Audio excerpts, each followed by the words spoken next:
오늘은 하박국서 두 번째 시간입니다. 하박국서 강해를 하게 됐는데요.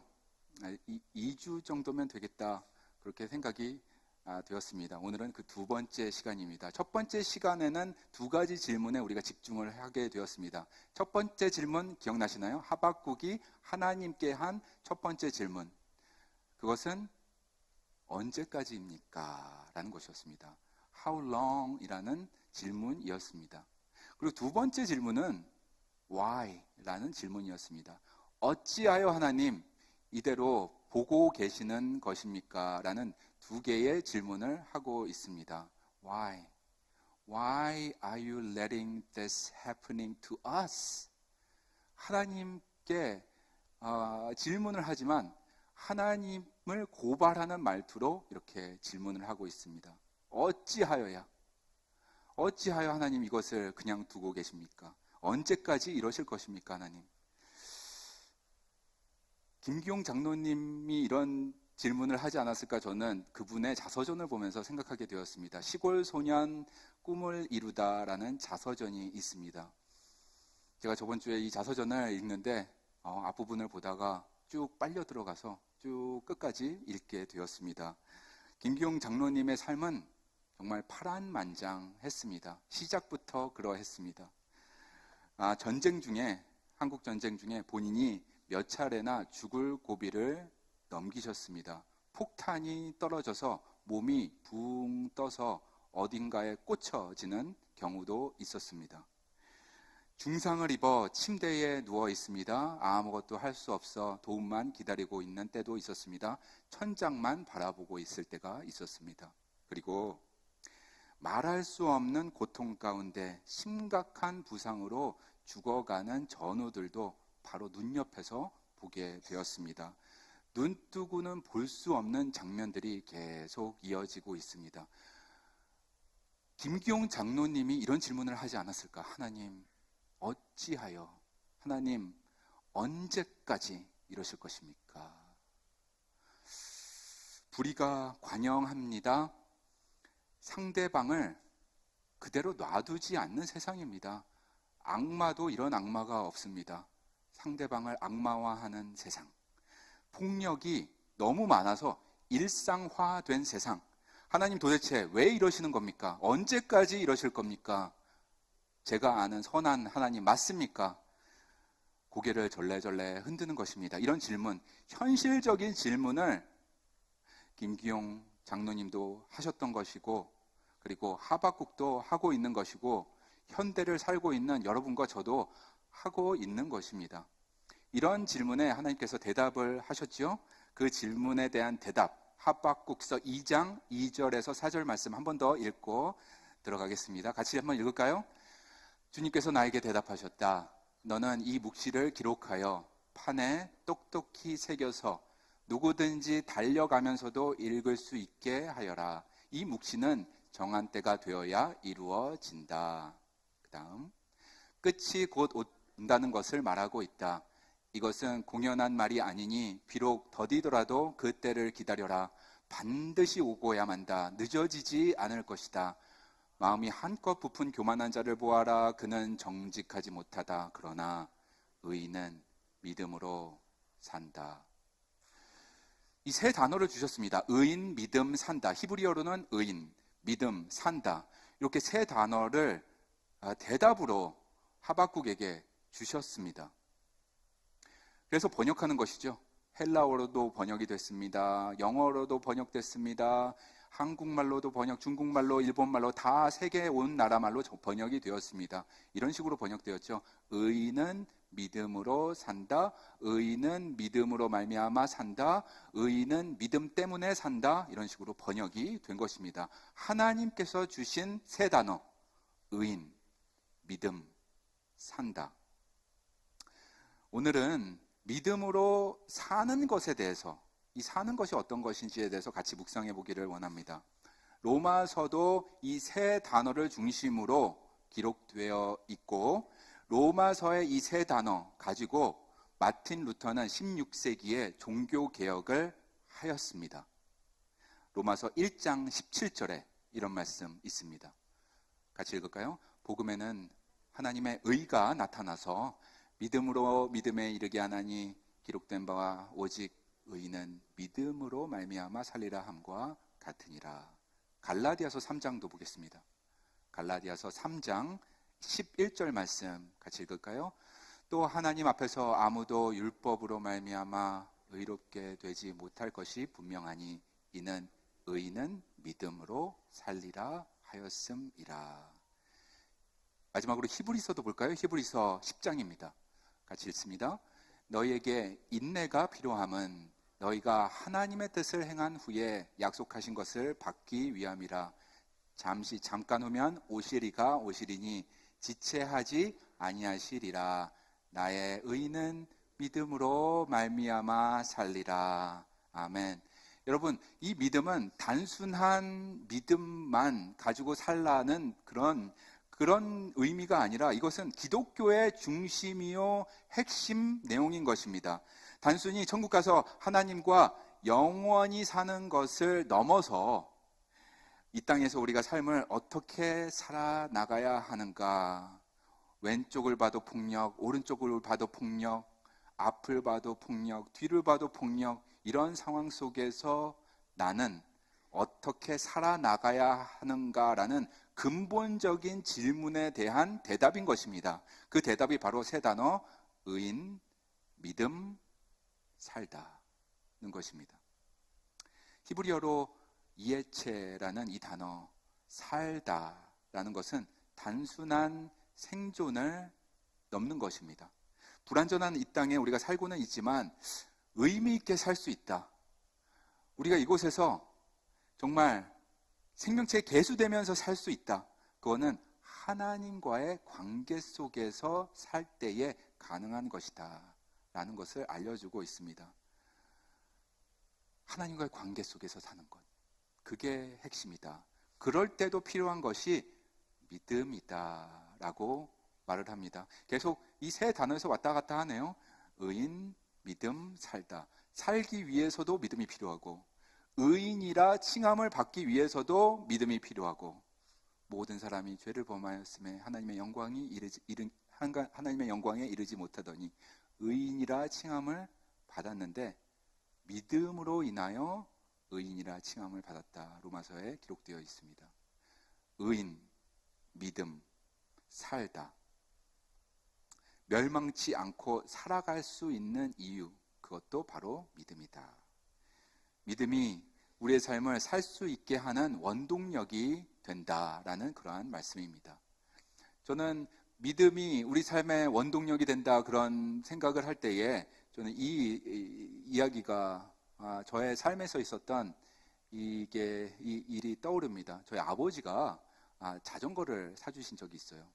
제가 자전거 타는 것을 이제 좋아하게 되어서 4발 자전거 있다가 2발 자전거인데 보조 바퀴가 달린 자전거를 사주신 적이 있습니다. 그래서 신나게 타는 것이죠. 재미있게 타는 것이죠. 한참을 탔습니다. 근데 아버지께서 오셔가지고 이제 때가 되었다는 것입니다. 그래서 보조 바퀴를 뗄 때가 됐다는 것입니다. 보조 바퀴를 떼게 되면은 앞으로 더 빨리 나가게 되고 재밌을 거야. 이렇게 얘기를 하시는 것입니다. 그럴 때 어린 아이였던 저는, 키도 작은 아이였던 저는 얼굴에 수심이 가득하고 걱정이 되는 것이죠. 왜냐하면 2발 자전거를 타고 가다가 넘어지게 되면은 무릎 다치게 되고 까지게 되고 피나고 아프잖아요. 그래서 걱정이 많이 있습니다. 그럴 때 아버지께서 부드러운 말로 저에게 이렇게 말씀하시는 것입니다. 괜찮아, 순영아. 넘어져도 괜찮은데 너가 중심 잡을 때까지 내가 뒤에 있어 줄게. 그런 말씀을 하셨습니다. 저는 이 말씀이 약속으로 받아들여졌고 정말 아버지는 약속을 지키셨습니다. 2발 자전거를 타고 앞으로 나아갈 때 흔들흔들 거리는 것이죠. 그리고 넘어질랑 말랑 할 때 아버지께서 뒤에 계셔 주셨습니다. 여러분, 그렇게 살아나가는 것입니다. 신뢰를 가지고 믿고 앞으로 나아가는 것입니다. 넘어질 수도 있지요. 하지만 많이 다치지는 않습니다. 왜냐하면 약속의 그분이 뒤에 계시기 때문입니다. 그 후로 30년 후에 비슷한 일이 저에게 있었습니다. 제 딸 아이가 자전거를 너무 좋아해서 저도 두발 자전거, 물론 이 양쪽에 보조 바퀴를 달아가지고 주었습니다. 그렇게 신나게 제가 교회를 섬기던 그 곳에 뒷마당이 상당히 넓었거든요.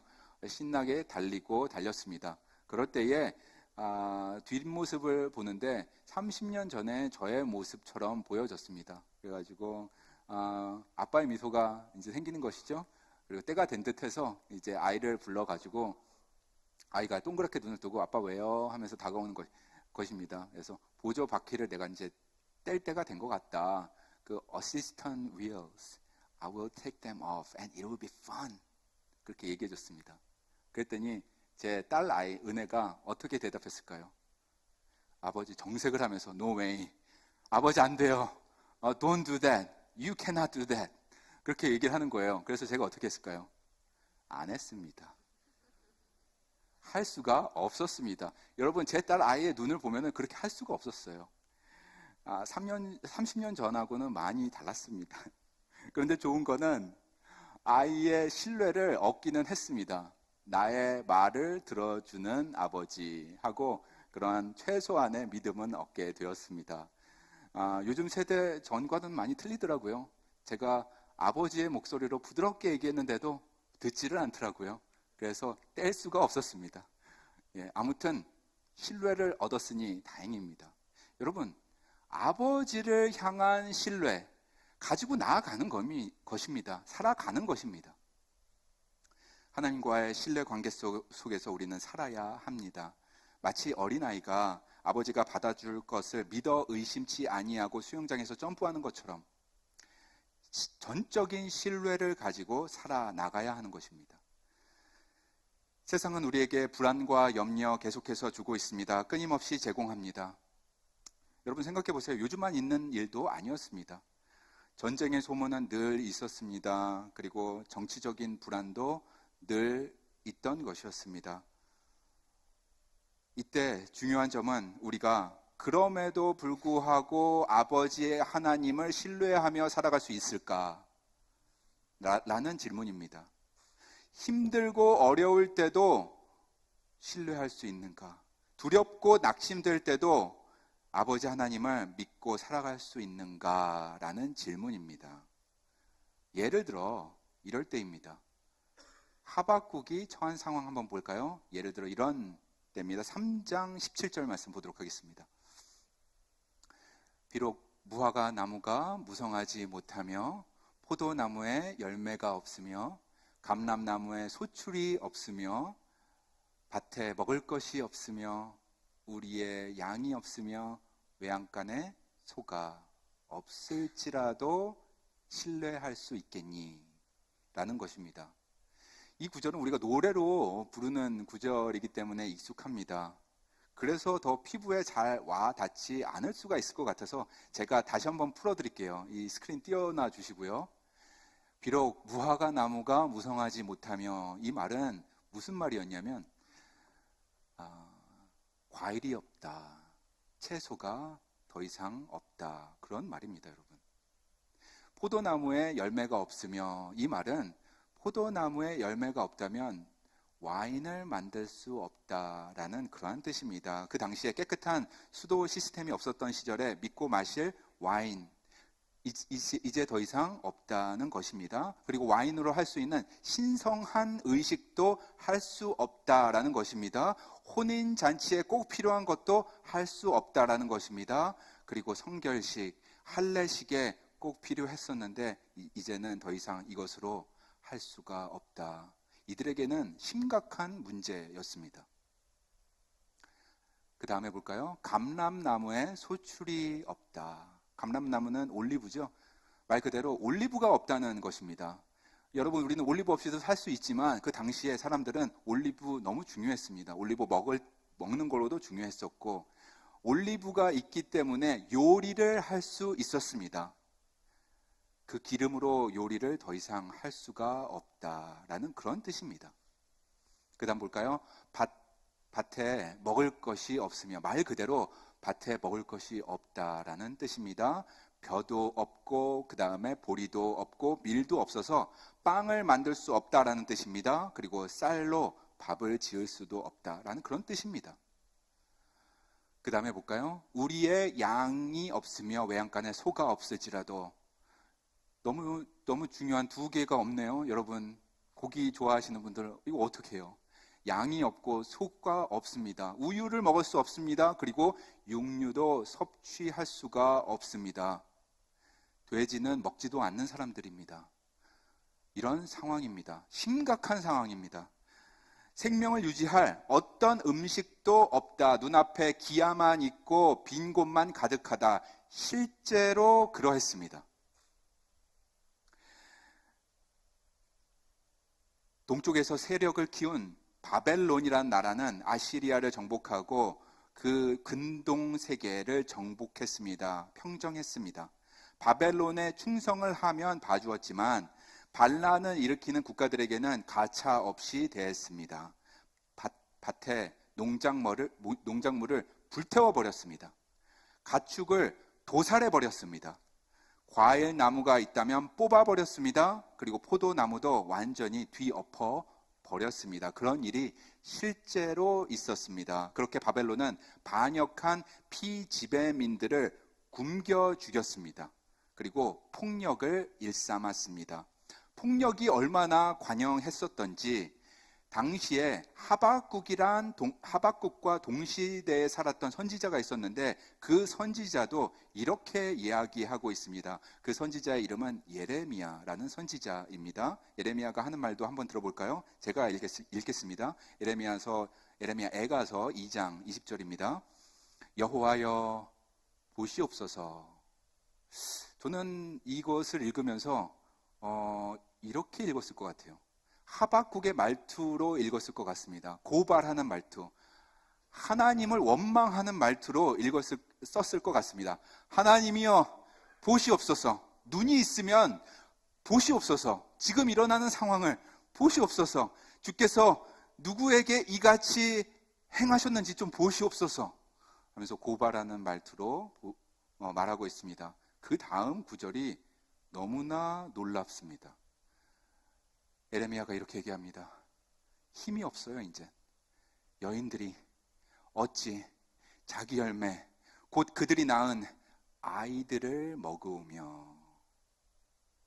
이런 일들이 있었습니다. 제사장들과 선지자들이 어찌 주의 성소에서 죽임을 당하오리까. 이런 참혹한 일들이 펼쳐졌습니다. 누구 앞에서? 예레미야 앞에서, 그리고 하박국 선지자 앞에서 있었던 것입니다. 그래서 당연히 이렇게 질문하는 것이죠. 이렇게 고발하는 말투로 하나님께 나오는 것입니다. 굶주린 아이들이 너무나 많습니다. 기아에 허덕이는 백성들이 너무나 많습니다. 그래서 벌어지는 끔찍한 사건들 계속해서 벌어지고 있습니다. 죽임을 당하는 제사장들도 있고 선지자들도 많이 있습니다. 성전이 예루살렘 위에 있는데 파괴되고 있습니다. 완전히 파괴가 되었습니다. 비정상적인 일들이 연속적으로 이루어집니다. 그리고 그 끝을 알 수가 없습니다. 여러분, 요즘에는 어떨까요? 비정상적인 일들이 계속해서 우리 앞에도 있는 것입니다. 끝을 알 수가 없습니다. 우리가 알면은 좀 참을 수도 있겠는데 언제 끝날지 감은 잡히는데 암담하기만 합니다. 미국에서도 벌어지고 세계 곳곳에서 벌어지고 있습니다.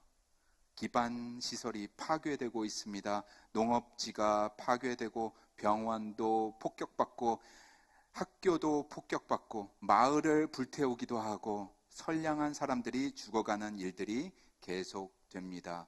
지옥 같은 전쟁이 이어지고 있는 것입니다.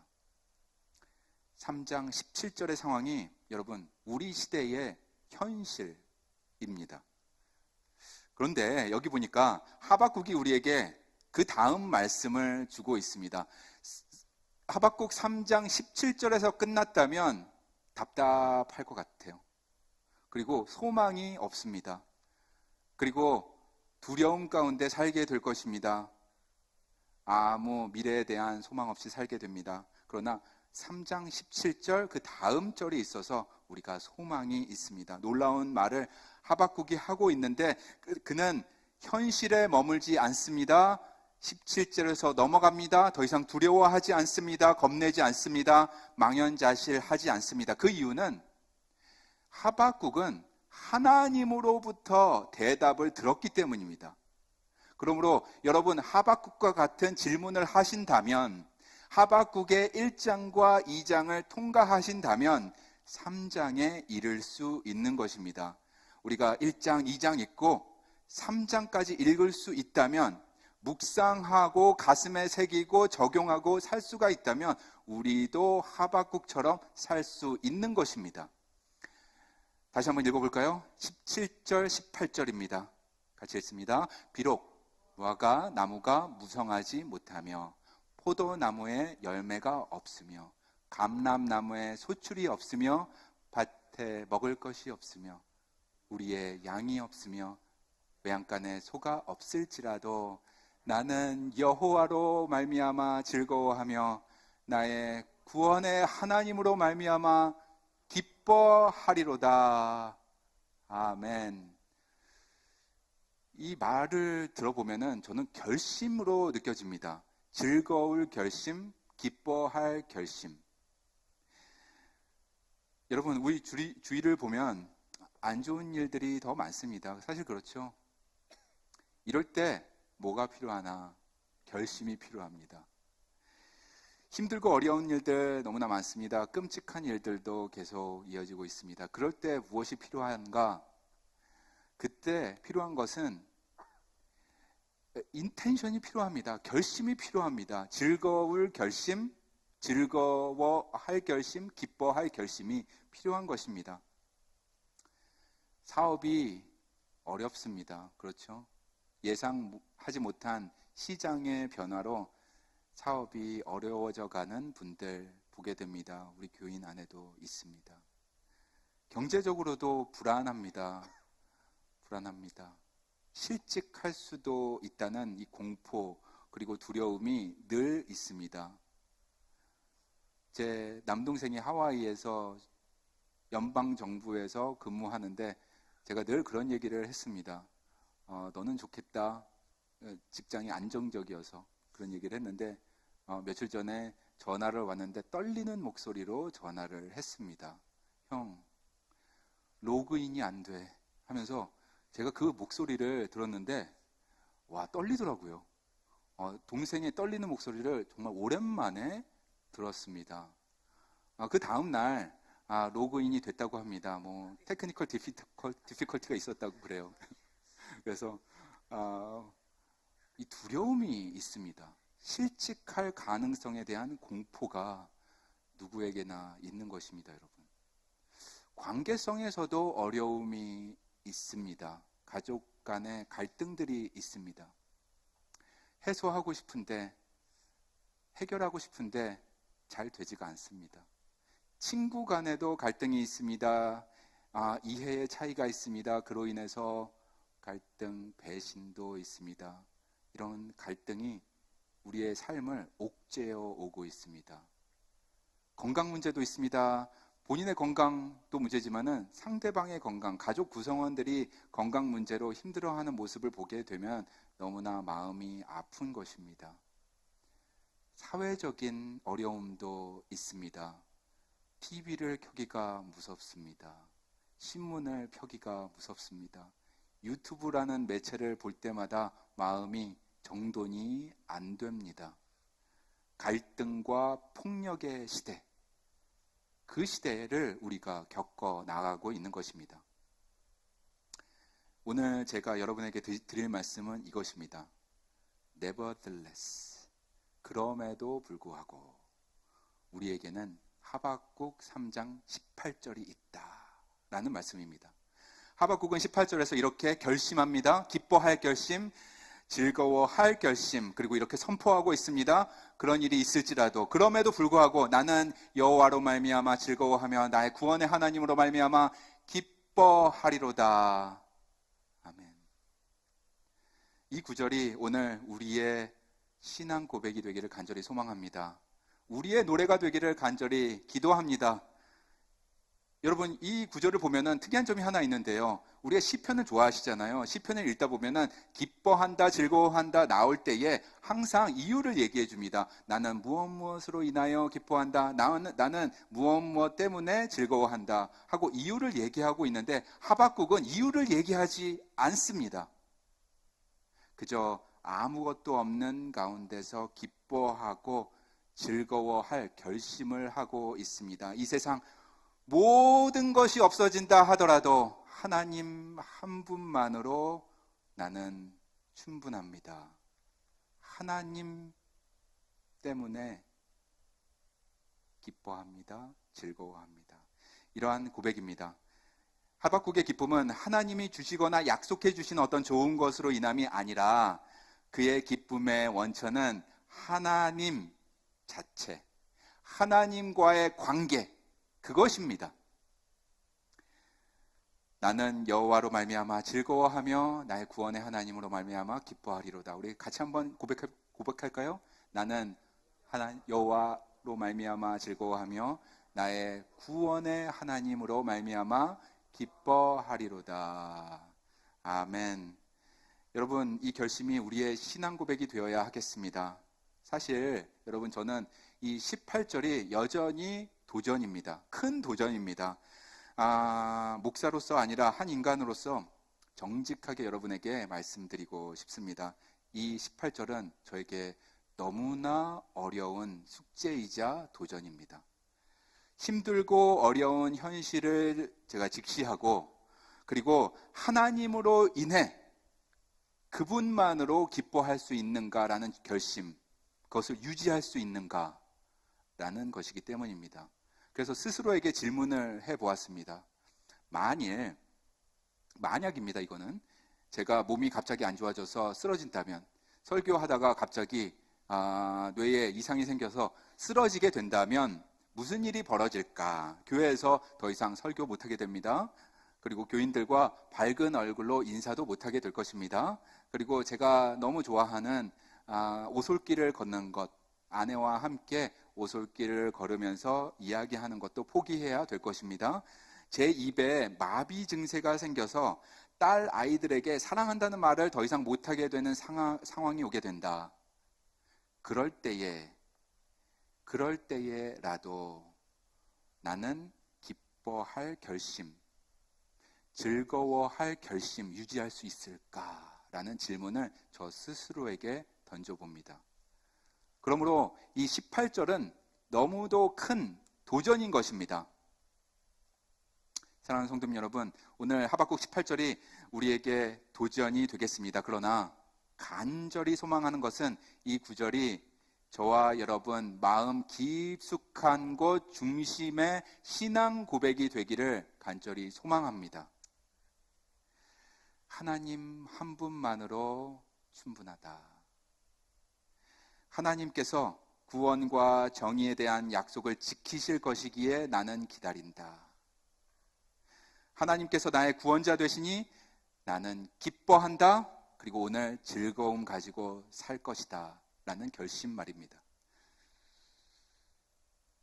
여러분, 이렇게 2주 동안 하박국 선지자의 이야기 들어보았습니다. 하박국 1장, 2장, 3장 읽어보았습니다.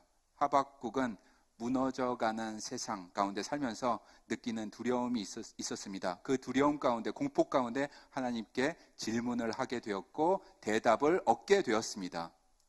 하박국 1장과 2장을 읽은 사람, 제가 여기서 읽었다는 부분은 마음으로 받아서 소화된 사람만 하박국 3장을 읽을 수가 있습니다. 그리고 하박국이 도달한 그 지점, 하박국 3장 17절, 18절에 도달할 수가 있는 것입니다. 그것은 신앙 여정의 승리, 믿음의 결단인 것입니다. 우리의 여정도 마찬가지입니다. 지난 2주 동안 하박국서를 읽으시면서 이런 질문을 하시게 되었다면, 하박국과 같은 질문을 하시게 되었다면, 그리고 이번 설교에 공감을 하셨다면 할렐루야, 하나님께 감사와 영광을 올려드립니다. 왜냐하면 여러분의 시작, 그 질문들이 있기 때문에 여러분의 그 끝, 하박국의 마무리와 같을 것이기 때문입니다. 그것은 하박국서 3장 17절, 그 다음에 18절입니다. 한 번 더 읽고 마치고 기도하겠습니다. 우리 천천히 한번 읽어볼까요? 비록 무화과 나무가 무성하지 못하며 포도나무에 열매가 없으며 감람나무에 소출이 없으며 밭에 먹을 것이 없으며 우리의 양이 없으며 외양간에 소가 없을지라도 나는 여호와로 말미암아 즐거워하며 나의 구원의 하나님으로 말미암아 기뻐하리로다. 아멘. 기도하시겠습니다.